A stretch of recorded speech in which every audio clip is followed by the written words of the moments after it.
बड़ी बड़ी दाढ़ियां हैं, पगड़ियां हैं, तबलीग में भी वक्त लग रहा है, हज भी हो रहे हैं, उम्रे भी हो रहे हैं। बेटियों का लिबास देखो तो इंसान जमीन में गड़ जाता है शर्म से।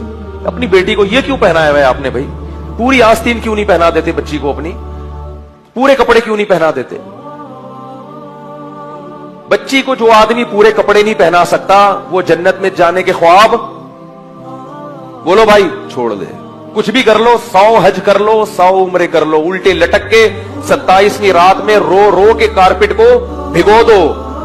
जन्नत में ये दीन है, मजाक नहीं है। कानून को फॉलो करना पड़ेगा। कपड़े तो पूरे पहना दो अल्लाह के बंदो अपनी बेटियों को। उनको समझाओ कि बेगम कपड़े पूरे पहनेगी। ये मेरा घर है, तुम्हारे बाप से जहेज में नहीं मिला मुझे। ठीक है, बेगम को मोहब्बत दें। मैं बार बार कहता हूं औरत से मोहब्बत करें, उसके खर्चे उठाएं, लेकिन उसको बाप, मैं इसलिए कह रहा हूं कि यहां अक्सर बीवियां रुकावट बनती हैं। कहती नहीं हमारी बच्ची मॉडर्न नजर आए, थोड़ी सी इस टांगे खुली भी हों और ये पहने हो, थोड़ी सी क्या लगेगी हम पढ़े लिखे लोग हैं। पूरे कपड़े पहनेगी तो लोग समझेंगे पता नहीं कोई नदी नाले से उठा के लाए थे इसको। गैरत दिखाओ, गैरत।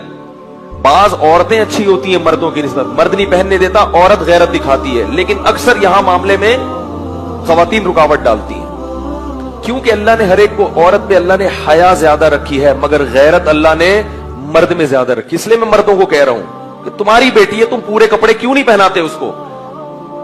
बाजार में कपड़े ही शार्ट है लड़कियों के पूरे। हम जाते हैं ना कभी अपनी बच्चियों के लिए कपड़े खरीदने, छोटी बच्चियों की, फुल आस्तीन के कपड़े ही नहीं मिल रहे होते।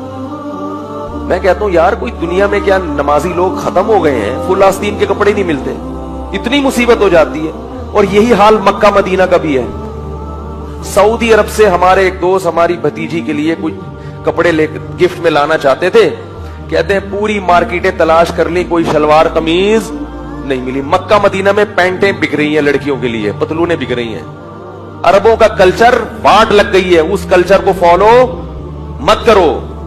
ये वो इस्लाम का कल्चर नहीं है जिस पे अरब लोग चल रहे हैं। उनकी जो औरतों के बेहुदा लिबास, हाँ उलमा सुलहा ऐसा नहीं करते, हम मानते हैं, लेकिन जो अरब की अवाम है अय्याशी की वजह से उनकी औरतों का लिबास बेहुदा बन चुका है। हमारी खवातीन भी उसी लिबास को फॉलो कर रही है। तो मेरे भाई, जन्नत में जाने के ख्वाब, बोलो भाई, नामहरम के सामने आपको अपने जिस्म को छुपाना पड़ेगा। और अपनी बेटियों को, हाँ बेटी बालिग हो गई, कंट्रोल से बाहर हो गई, किसी की बेटी बेपर्दा घूम रही हो, मैं उससे बदगुमान नहीं होता। हो सकता है कि बाप ने मेहनत की हो और बेटी ने उसको कबूल ना किया हो, बागी हो गई हो, बागी भी हो जाती है। लेकिन नाबालिग बच्ची बहरहाल आपके कंट्रोल में, जब तक 13 साल की है तो उस वक्त तक तो आपके कंट्रोल में है ना वो।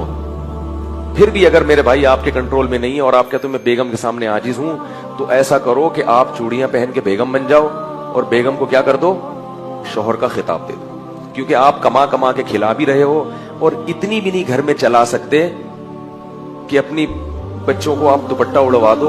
तो आपको बेगम होना चाहिए, शनाख्ती कार्ड में नाम चेंज करवा लो उसका, पहले अपना, बोलो भाई बात। और जब वो मरे तो 4 महीने 10 दिन की इद्दत गुजारे आप,